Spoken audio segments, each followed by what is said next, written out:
Historias de Reddit volumen 1. Vivía en una zona que yo llamaría relativamente tranquila. Hace algunos años tuve un peculiar encuentro en la madrugada. He trabajado de noche por años. Regresando con un compañero del trabajo, me dejó en X punto relativamente cercano a mi casa y su ruta, pero ese día desde que bajé del auto me sentía observado. Estaba sobre cierta avenida, a una calle de una gasolinera. Para llegar a mi casa debía cruzar la avenida y un par de calles de las cuales una es solo parque, pero usualmente no funciona el alumbrado público en ninguno de ellos, así que cuando cruzas la luz más cercana que veías es una calle más adelante. Hay una escuela pequeña que tiene sus propias luces exteriores por el problema del alumbrado, y a la misma distancia la luz más intensa del otro lado es una casa donde un señor abre su ventana a las 5:30 o 6 AM para vender jugos, sándwiches y tortas.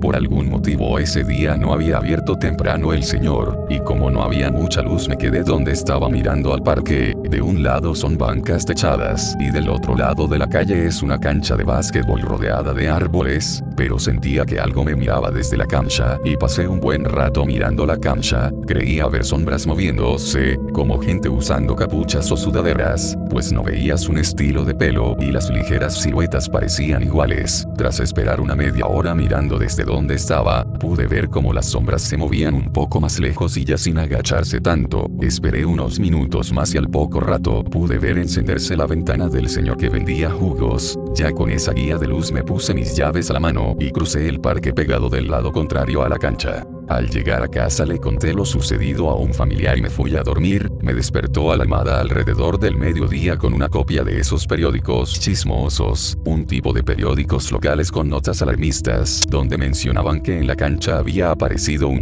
cadáver quemado. En ese momento, debido al grado de la combustión, no sabían si fue hombre o mujer. Si bien en retrospectiva pude haberme desviado algunas calles y pasar por otro lado, una parte de mí no quería darle la espalda a la cancha, y me sentía lo suficientemente lejano y seguro para poder correr en caso de ser necesario. Adicionalmente, esa misma semana entre mi familia se contaron la historia de lo que vi y lo que pasó, y aparentemente un amigo de mi primo le contó el mismo día que vio cómo quemaban a alguien en la cancha. En su versión él regresaba pedo de una fiesta y por la hora que era ya no había transporte público para ir a su casa, así que decidió dormirse en el parque. Del lado contrario al que yo llegué, hay una parte de ese bloque donde fueron abandonados unos vehículos y siempre han estado ahí, ya que no tenían puerta. Se metió en una combi que daba espalda a la cancha de básquetbol y tenía enfrente una de fútbol rápido.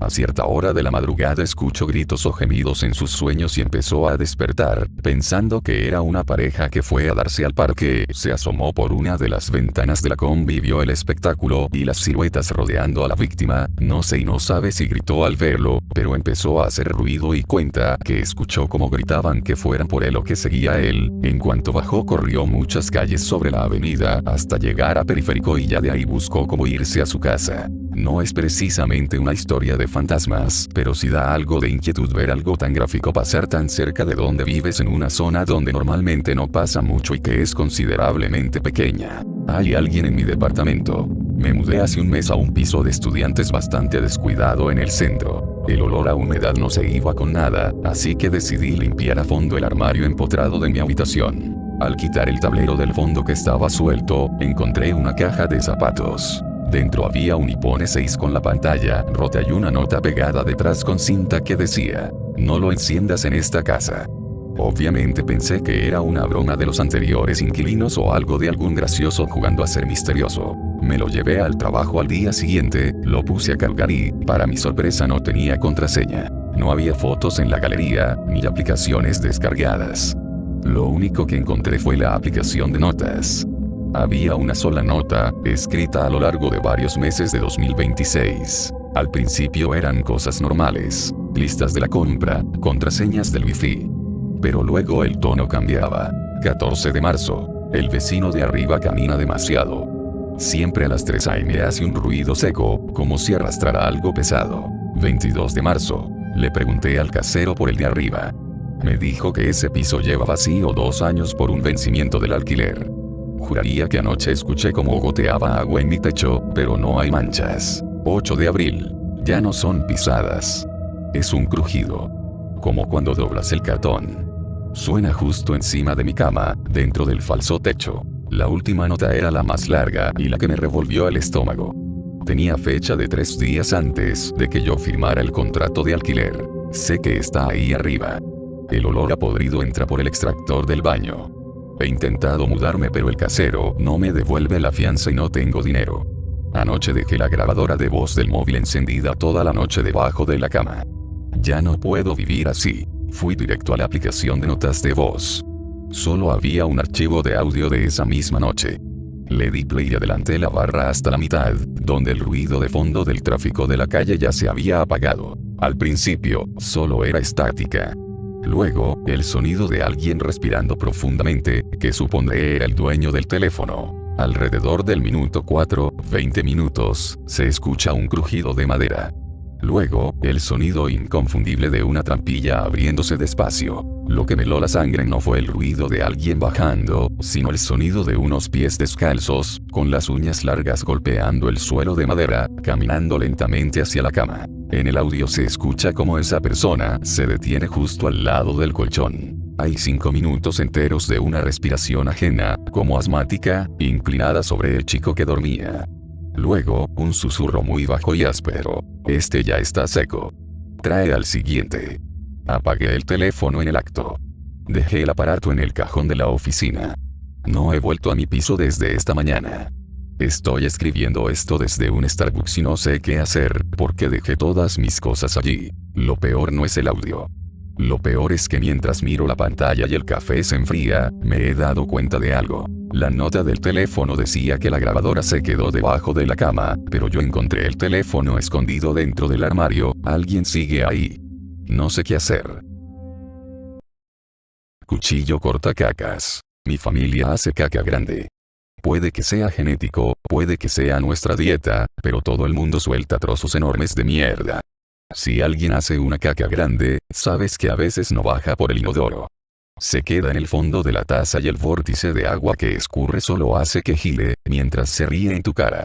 Cuando era más joven, esto ocurría con cierta frecuencia, así que mi familia tenía un cuchillo para cacas. Era un cuchillo de cocina viejo y oxidado, que estaba colgado en un clavo en el área de servicio de la casa, para usarse solo para ese fin. Era normal caminar por el pasillo y que alguien gritara: «Hey, ¿puedes traerme el cuchillo para cacas?». Pensaba que esto era un artículo común. Tienes tu desatascador, tu cepillo para el inodoro y tu cuchillo para cacas. Avancemos hasta mis 22 años. Estoy en casa de un amigo en una fiesta. Pedí permiso, fui al baño y hice una caca enorme. Miré hacia abajo y vi que estaba de lado, así que abrí la puerta y llamé a mi amigo. Él llega y le pido su cuchillo para cacas. ¿Mi qué? Su cuchillo para cacas, digo. Lo necesito. Por favor, ¿qué demonios es un cuchillo para cacas? Obviamente él tiene uno, pero lo llama por un nombre más delicado. Un cuchillo fecal. Un divisor de heces. Un puñal para excremento. Le explico lo que quiero y por qué lo necesito. Empieza a reírse. Y a reírse. Entonces varias personas comienzan a reír. Resulta que la música se había detenido y todo el mundo escuchó mi pedido por la puerta. También resulta que nadie tenía cuchillos para cacas, solo mi familia jodida, con sus intestinos jodidos. Le conté esto a mi esposa anoche y se divirtió mucho y se horrorizó al mismo tiempo. Resulta que no sabía que era un cuchillo para cacas y estaba usando el viejo cuchillo oxidado colgado en el armario de utensilios como un cuchillo común. Menos mal que no cocinaba con él, solo lo usaba para abrir cajas del correo. Ahora va a comprar un cuchillo solo para ella. Mi jefa habló con mi doppelganger. La verdad, esto no es una historia larga, pero les juro que me puso los pelos de punta. Para que entiendan el contexto, yo soy una persona bastante seria. No me gustan los juegos, no me interesan las bromas y mucho menos en el trabajo. Yo trabajo sola en una boutique de ropa y accesorios. Cuando digo sola, es literal. Yo cuido el local, lavo, atiendo a los clientes, manejo el marketing y limpio. No hay nadie más. Mi relación con mi patrona es estrictamente profesional. Casi no hablamos. Por eso, lo que pasó ese día no tiene ningún sentido. Todo empezó una tarde tranquila. Yo estaba en el mostrador cuando escuché a mi patrona en la sala del fondo. Estaba riendo y charlando animadamente con alguien. Estuvo así un buen rato. Al principio no me pareció extraño. Ella es una mujer de negocios, muy ocupada y con muchos contactos. Pensé que estaba en una llamada o con algún proveedor. Al poco tiempo, agarré mis cosas de limpieza para ir hacia la bodega. Para llegar allá, obligatoriamente tenía que pasar por donde estaba ella. Cuando crucé la puerta, mi patrona se volteó hacia mí, estiró su mano y me mostró la pantalla de su teléfono con una foto, como si estuviéramos en medio de una conversación. Yo me quedé congelada, completamente confundida.